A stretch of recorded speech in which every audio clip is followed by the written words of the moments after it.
Diffusion models make stunning images, but they are slow. They denoise step by step, often 25 to 50 passes through a giant network just for a single picture. Distribution Matching Distillation, or DMD, compresses all of that into one shot. In this video, why diffusion is slow, what DMD is, how it trains, its three networks, how it compares to consistency models, the DMD2 upgrades, the code, and where it shines. Start with the pain. A diffusion model begins from pure noise and cleans it a little at a time. Each step is one full forward pass through a network with billions of parameters, and you may need dozens of them.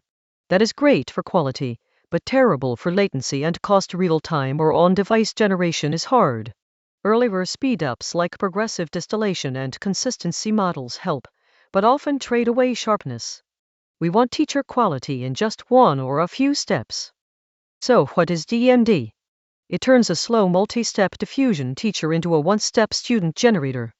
The key idea is to match the teacher at the level of the whole output distribution, not the exact denoising path. Instead of forcing the student to copy each trajectory, DMD only asks that the cloud of images it produces looks like the teacher's cloud of images. That freedom is what lets a single forward pass rival dozens of steps. Here is the training loop. The one-step generator turns noise straight into an image.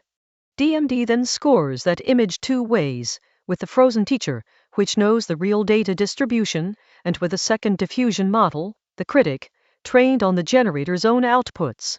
The gradient that updates the generator is simply the difference between these two scores in approximate KL divergence.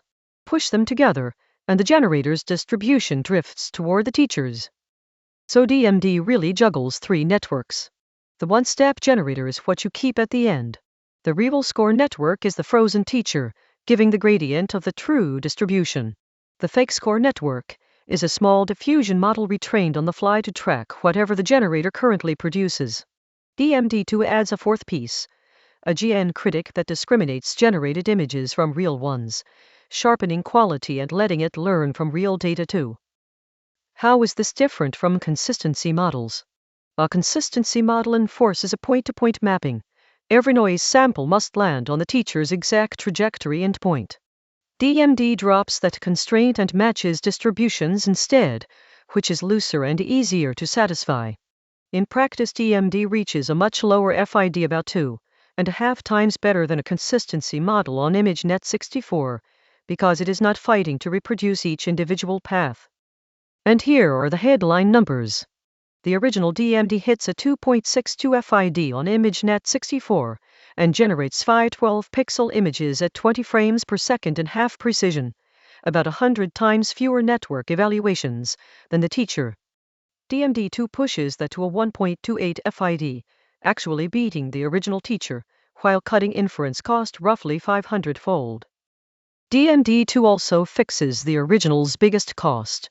The first version needed a huge pre-computed dataset of noise-image pairs from the slow teacher, just for a regression loss. DMD2 removes that dataset entirely. To stay stable without it, it uses a 2 timescale update rule so the critic keeps pace, adds the GN loss for sharpness, and simulates multi-step sampling during training, so you can also run 4 steps for extra quality. To see the lineage at a glance, the original DMD does one-step generation but leans on that expensive regression dataset. DMD2 drops the dataset, adds a 2 timescale update rule and a GAN loss, and supports 1 to 4 steps. And because it distills SDXL into a 4-step low array, you can drop DMD2 into an existing stable Diffusion XL workflow as a small adapter and get near-instant megapixel images.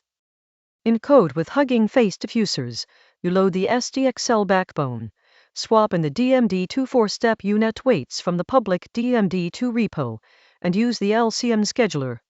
Then you generate with just 4 inference steps and, crucially, a guidance scale of 0. DMD2 bakes guidance in, so classifier-free guidance is off.